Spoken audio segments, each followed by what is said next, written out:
in international marketing strategies of Starbucks. Everyone know what is Starbucks? What is Starbucks? It's a coffee. அது வந்து ஃபாரின்ல ரொம்ப ஃபேமஸா இருக்க ஒரு விஷயம். சரியா பெஞ்சமின்? அது வந்து ஃபாரின்ல ஃபேமஸா இருக்க ஒரு விஷயம். ஸோ அந்த Starbucks வந்து வேர்ல்ட் வைடா அவங்க ப்ராடக்ட்டை அவங்களோட பிராண்டை ரீச் பண்றதுக்கு என்னென்ன இன்டர்நேஷனல் மார்க்கெட்டிங் ஸ்ட்ராட்டஜிஸ் யூஸ் பண்ணாங்க அப்படிங்கறத தான் நம்ம இன்னைக்கு கேஸ் ஸ்டடியா நம்ம பார்க்க போறோம். So let us go into the case study of Starbucks. Starbucks is an global expression with localization. What do you mean by localization? What is local?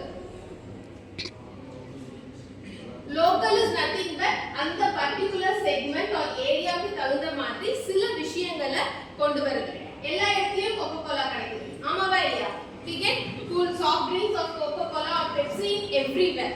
நீ ஒரு சின்ன ரூரல் ஏரியா போனாலும் உங்களுக்கு கிடைக்கும். மெட்ரோபாலிட்டன் சிட்டிஸ் போனீங்கனாலும் உங்களுக்கு கிடைக்கும்.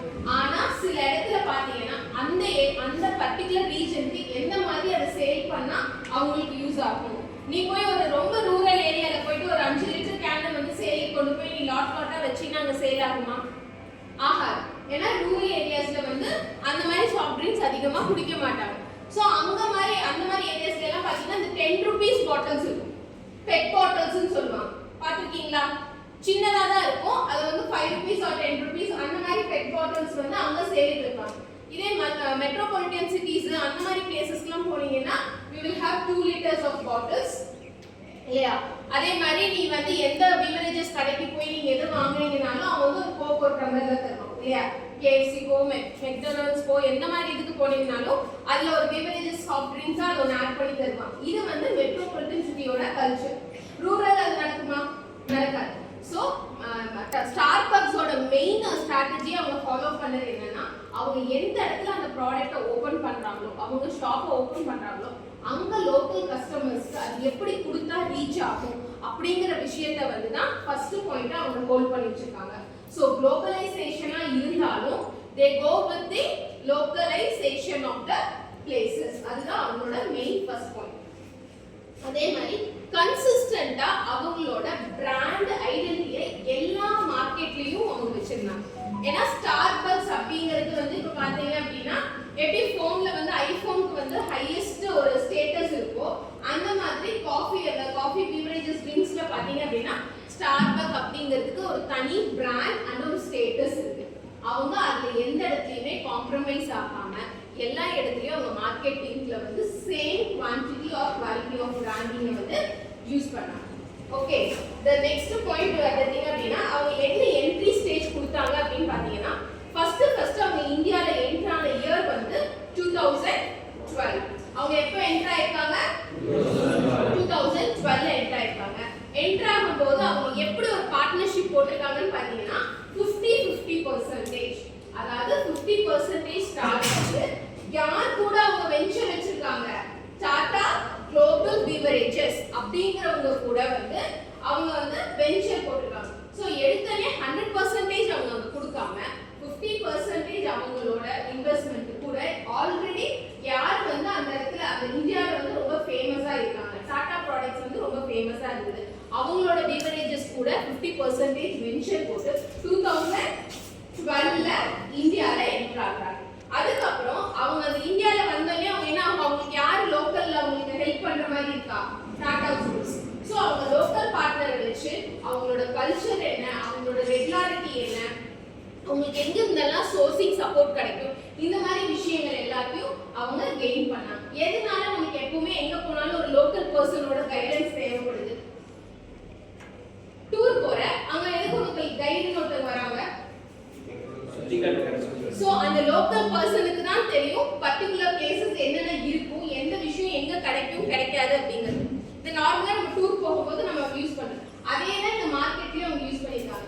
இங்க இருக்கிறவங்களுக்கு தான் தெரியும் இங்க இருக்க கன்சியூமர் என்ன மாதிரி விஷயங்களுக்கு அடாப்ட் ஆவாங்க, அவங்களோட கல்ச்சர் என்ன, அவங்க கிட்ட ஒரு ப்ராடக்ட் கொண்டு போய் நம்ம சேர்த்து என்னென்ன பண்ணலாம், அந்த மாதிரி விஷயங்களுக்காக டாடா குரூப்ஸ் கூட வெஞ்சர் போட்டு அவங்க ஸ்ட்ராட்டஜிஸ் கொண்டு வந்தாங்க என்ட்ரி ஸ்டேஜ். அதுக்கப்புறம் அவங்க ப்ராடக்ட்டை எப்படி அடாப்ட் பண்ணி குளோபலைசேஷன் பண்ணாங்கன்னு பாத்தீங்கன்னா லோக்கல் ஐட்டம்ஸ்ல ஃபர்ஸ்ட் கொண்டு வந்தாங்க. என்ன கொண்டு வந்தாங்க? எல்லாருக்கும் தெரிஞ்ச ஒரு விஷயம் வந்து இல்லையா? அத ஹிந்தில வந்து இல்ல இங்கிலீஷ்ல சாய்னு சொல்லுவாங்க. அவங்க என்ன பண்ணாங்கன்னா ஃபர்ஸ்ட் அந்த டீல வந்து மசாலா டீ கொண்டு வரலாம். ஏன்னா லோக்கல் ப்ராடக்ட்ஸ், லோக்கல்ல இருக்கிறவங்க அதிகமா நம்ம ஊர்ல கன்சியூம் பண்ணது என்ன? டீ. ஆமாவா இல்லையா? இந்தியாவை பொறுத்த அளவுக்கு அதிகமா கன்சியூம் பண்ற ஒரு விஷயம் என்னன்னா டீ தான். காஃபி கிடையாது. ஃபாரினர்ஸ் தான் காஃபி நிறைய பண்ணுவாங்க. ஆனா ஸ்டார்பக் என்னது? Coffee product. சோ அவனோட ப்ராடக்ட்டை டீ குடிக்கிறவங்களே வாங்க வைக்கிறதுக்கு அவன் ஃபர்ஸ்ட் என்ன பண்ணானா டீக்குள்ள உள்ள என்ட்ராறான். அவன் என்ன பண்ணா மசாலா டீ ஒரு விஷயத்தை கொண்டு வந்தாங்க. அதுக்கப்புறம் அந்த எலச்சி அப்படிங்கிறது that is nothing but ஏலக்காய். அதுக்கப்புறம் பன்னீர் ரோல். அந்த மாதிரி ஒரு கஸ்டமரை இந்த மாதிரி விஷயங்கள்ல கவர்ந்து இருக்கிறாங்க லோக்கல் ப்ராடக்ட்ஸ். சோ இதெல்லாம் கொண்டு வந்துட்டு அது கூட என்ன பண்றாங்க, சவுத் இந்தியால ஃபேமஸான ஒரு விஷயம் என்ன? Filter coffee. சோ அந்த ஃபில்டர் காஃபிக்காக அதையும் வந்து உள்ள கொண்டு வராங்க. அந்த ஃபில்டர் காஃபியும் உள்ள கொண்டு வந்துடுறாங்க. அதுக்கப்புறம் கஸ்டமைஸ் பண்றாங்க. நம்ம இந்தியால இருக்கிற டிஃபரண்ட் ஸ்டேட்ஸ்க்கு என்ன டேஸ்ட் அண்ட் பிரெஃபரன்ஸ் இருக்கு அப்படின்னு சொல்லிட்டு அதை கஸ்டமைஸ் பண்ணி அதுக்கு தகுந்த மாதிரி அந்த ப்ராடக்ட்ஸை லான்ச் பண்றாங்க. இதுதான் அவங்களோட ப்ராடக்ட் அடாப்ஷன். இருக்கிற ப்ராடக்ட்டே அவங்களோட ப்ராடக்ட்டையும் உள்ளே இன்கல்கேட் பண்ணி அதை கொண்டு போறதுக்கு 3 விஷயங்கள் யூஸ் பண்ணாங்க. ஒரு ஸ்நாக்ஸ் கொடுக்குறாங்க, டீலயே வெரைட்டிஸ் ஆஃப் டீ கொண்டு வராங்க. அதுக்கப்புறம் அவங்களுக்கு என்ன மாதிரி டேஸ்ட் இந்தியன்ஸ்க்கு இருக்கு ஒவ்வொரு ஸ்டேட்டுக்கும், ஏன்னா ஒவ்வொரு ஸ்டேட் இஸ் ஃபேமஸ் ஃபார் ஒவ்வொரு டிஃப்ரெண்ட் டேஸ்ட். அந்த ஸ்டேட்ஸ்ல இருக்கிறதுக்கு தகுந்த மாதிரி அதை கஸ்டமைஸ் பண்ணி கொடுக்க ஆரம்பிக்கிறாங்க ஸ்டார்பக்ஸ். அடுத்தது பிரைசிங் ஸ்ட்ராட்டஜி. பிரைசிங் ஸ்ட்ராட்டஜி பாத்தீங்க அப்படின்னா ரொம்ப அஃபோர்டபுளா. எல்லாருக்கும் ஃபர்ஸ்ட் ஸ்டார்பக்ஸ் அப்படின்னாவே ஞாபகம் ஹை காஸ்ட். ஆனா அவங்க இந்தியால என்டர் ஆகும்போது அவங்க என்ன பண்றாங்கன்னா அஃபோர்டபுளா ஒரு மிடில் கிளாஸ் பீப்புள்ஸ், அதாவது அவங்களோட டார்கெட் யாரா இருக்கும் அந்த டைம்ல அப்படின்னு பாத்தீங்கன்னா வர்க்கிங் பீப்புள்ஸ். அது most probably IT employees, college students, இவங்கள தான் அவங்க டார்கெட் பீப்புள் தான் வச்சிருந்தாங்க. சோ அவங்களால அஃபோர்ட் பண்ணி வாங்கக்கூடிய விஷயங்களை பிரைசிங் ஸ்ட்ராட்டஜில கொண்டு வந்தாங்க. அதுக்கப்புறம் பிரீமியம் ஸ்பெஷல் ஐட்டம்ஸ்க்கு பிரீமியம் பிரைசிங் அப்படின்னு போட்டுட்டு அதுக்கு ஏதாவது ஆஃபர் அந்த மாதிரி விஷயங்கள் எல்லாம் பிரைசிங் ஸ்ட்ராட்டஜில பண்ணாங்க. நெக்ஸ்ட் ஒன் வந்து loyalty programs and combo offers.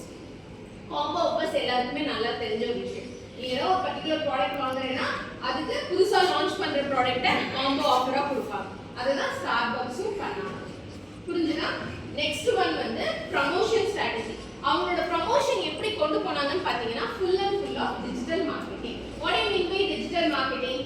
2021ல வரும்போதே நம்ம வந்து இந்தியா வந்து டிஜிட்டலைசேஷன் ஆயிடுச்சு எல்லா விஷயங்களும்.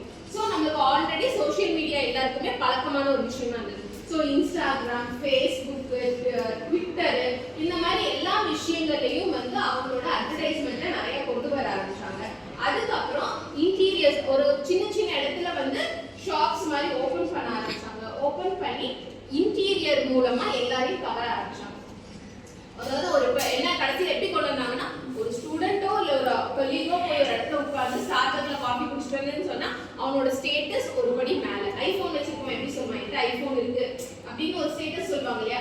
அந்த மாதிரி ஸ்டார்பக்ஸ்ல போய் நான் யூஸ் பண்ணிட்டு வந்தேன். ஆனா அது அஃபோர்டபுள் பிரைசிங் ப்ரொமோஷன்ஸ் எல்லாம் கொடுத்துருக்காங்கிறத தாண்டி தே கிரியேட் அ பிராண்ட். இந்தியாக்குள்ளேயும் ஒரு பிராண்ட் கொண்டு வந்தாங்க.